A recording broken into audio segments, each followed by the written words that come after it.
ദിവസം കാട്ടിൽ താമസിക്കുന്ന അപ്പു എന്ന കുട്ടി ഒരു പാറക്കെട്ടിന്റെ അടുത്തേക്ക് വന്നു. പെട്ടെന്ന് വെള്ളത്തിൽ ഒരു അനക്കം. ഒരു മത്സ്യകന്യക.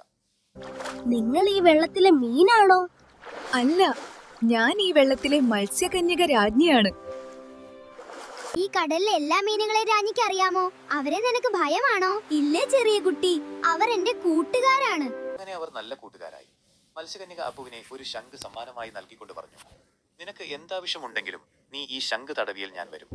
അതും പറഞ്ഞു അവർ അവിടെ നിന്ന് പോയി. അപ്പു വീട്ടിലേക്ക് പോയി. പിറ്റേന്ന് അപ്പുവിന്റെ അച്ഛനും കൂട്ടുകാരും മീൻ പിടിക്കാൻ കടലിൽ പോയി.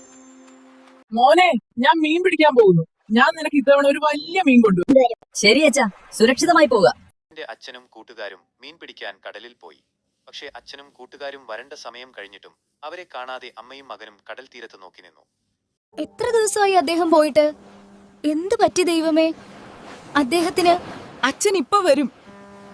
അമ്മേ, അതാ അച്ഛൻ വരുന്നു. എന്റെ ദൈവമേ, വളരെ നന്ദി. ദൈവമേ, നീ ഞങ്ങളെ ചതിച്ചു. എന്റെ അച്ഛൻ എവിടെ? കടലിൽ വെച്ച് കാണാതെയായി എന്ന് അയാൾ വന്നു പറഞ്ഞു. അപ്പു വേഗത്തിൽ ഓടിപ്പോയി മത്സ്യകന്യക നൽകിയ ആ ശംഖ് എടുത്തു. അവൻ കണ്ണുകൾ അടച്ച് പ്രാർത്ഥിച്ചുകൊണ്ട് ശംഖിൽ മെല്ലെ തടവി. പെട്ടെന്ന് മത്സ്യകന്യക വന്നു. എന്ത് പറ്റി കണ്ണാ നിനക്ക്? എന്റെ അച്ഛൻ മീൻ പിടിക്കാൻ പോയിട്ട് ഇതുവരെ വന്നിട്ടില്ല. എന്റെ അച്ഛനെ എനിക്ക് കണ്ടുപിടിച്ചു തരാമോ? നീ വിഷമിക്കണ്ട, ഞാനൊന്ന് നോക്കട്ടെ. മത്സ്യകന്യക കടലിലേക്ക് പോയി നോക്കിയത് അപ്പുവിന്റെ അച്ഛൻ മയങ്ങിക്കിടക്കുന്നു. പെട്ടെന്ന് അവൾ അയാളെ എടുത്തുകൊണ്ട് വെള്ളത്തിന് മുകളിലേക്ക് വന്നു. പേടിക്ക വേണ്ട, ഞാൻ നിന്റെ അച്ഛനെ ഉണർത്താം. നന്ദി. അച്ഛനെ കണ്ടതും അപ്പു ഒരുപാട് സന്തോഷവാനായി. അച്ഛൻ അപ്പുവിനെ എടുത്തു അമ്മയുടെ അടുത്തേക്ക്.